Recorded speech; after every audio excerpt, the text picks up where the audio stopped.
За општина Кавадаци, ова пред се е задоволство, затоа што имаме нова противпожарна станица и во делот на реновираните, во делот на опрема и во делот на кадар. Комплетни со кадар, 27 редовни пожарникари вработени. Исто така комплетна пожарникарска куќа е реновирана и внатрешно, како што ја видовте, и надворешно, така да земени се предвиди и енергетската ефикасност, затоплување, ладење. Земена е нова опрема, која што имаме, како опрема, донација беше од Дрекстенмајер, просторија за опрема да се ја чуваат и нормално нови гражи кои ќе ги изградивме за возилата. Со возила сме комплетни, нормално сега нашите пожарникари се спремни да делуваат во целост. Значи, на задоволство на општина Кавадац или самите жители, општината ја исполни една од најголемите обврски, која што е директна под нејзина ингеренција, а тоа е заштита на населението и на луѓето, па макар и на имотот нивен во делот на пожари, елементарни непогоди или сообраќајни несгоди. Јас како градоначалник се иззивам за обврска да ова биде на ниво и да го одржуваме, да земаме нова опрема, модернизирана опрема, каде што ќе биде повеќе, дај Боже, за вежбање него за употреба. И вака искрено сакам да кажам и пред медиумите, пожарникарите секаде во светот се големи херои и ценети луѓе. Јас се надевам дека и во нашата Република Северна Македонија ќе бидат ценети и горди луѓе и нормално с поголеми примања и нивните семејства ќе бидат секогаш заштитени. Така да ќе бидам поборник заедно со синдикатот и високомандирот да платите на пожарникарите после овие избори кои што ги имаме сега председателски, иницијатираме и на републичко ниво и на локално ниво да ги покачиме за тоа што стварно се на едно на минимално ниво, а нивниот живот сепак е загрозен и нивните семејства се оставени негаш и на милост и немилост кога се на интервенција. Колку чини оваа инвестиција и вкупно колку општина Кавадац вложи средства од кога вие дојдовте до денеска?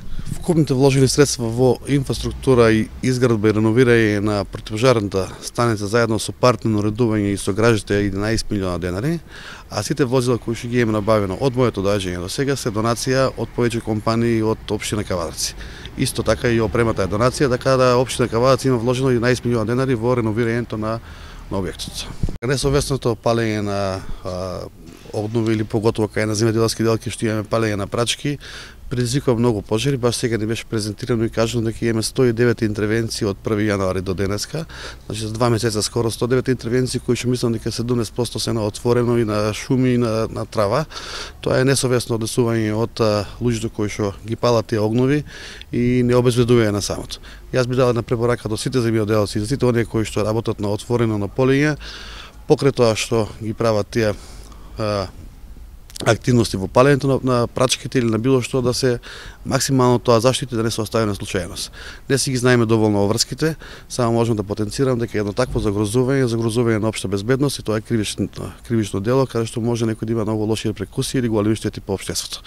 Работиме превентивно, еве заедно со полиската станица и со Центар за управување со кризи и со противпожарната единица да делуваме во тој дел да превентивно им следователно покажеме на луѓето да не ги остават огневите неконтролирани. Побогите може да кажеме дека се секојдневни, дека се смели тоа веќе го докажавме и на терен, кој што сме секојдневно.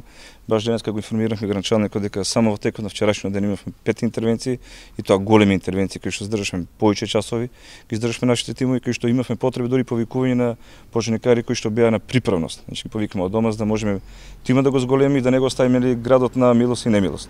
Да си има резервен тим за заштита на исто така на градот. Опремата ни помага тука нормално секојдневно. Во тек е порачка, значи имаме порачано сега 2019 година имаме 2 побарувања, 2 ваучера се тие за противпожарна опрема кои што го очекуваме да пристигнат за недел до 2, да завршат сето тоа административни документи, така да ќе бидеме уште повеќе комплетирани, како што имаме информација после избори, нели че кога ќе се порачуваат уште опреми, го очекуваме оној втор дел од 2019 година, каде што би требало да бидеме скоро комплетирани со професионална противпожарна опрема. Апел еден голем до сите граѓани. Ние правевме некои превентивни акции во претходните месеци, меѓутоа тие акции ќе ги продолжиме сега заедно со Министерството за внатрешни работи и со Центарот за управување со кризи. Апелот е тоа да биде малку самосовест. Додека самосовеста не преработи сите нас, интервенциите може само да се зголемуваат, а само тоа и штетите и загадувањето на воздухот.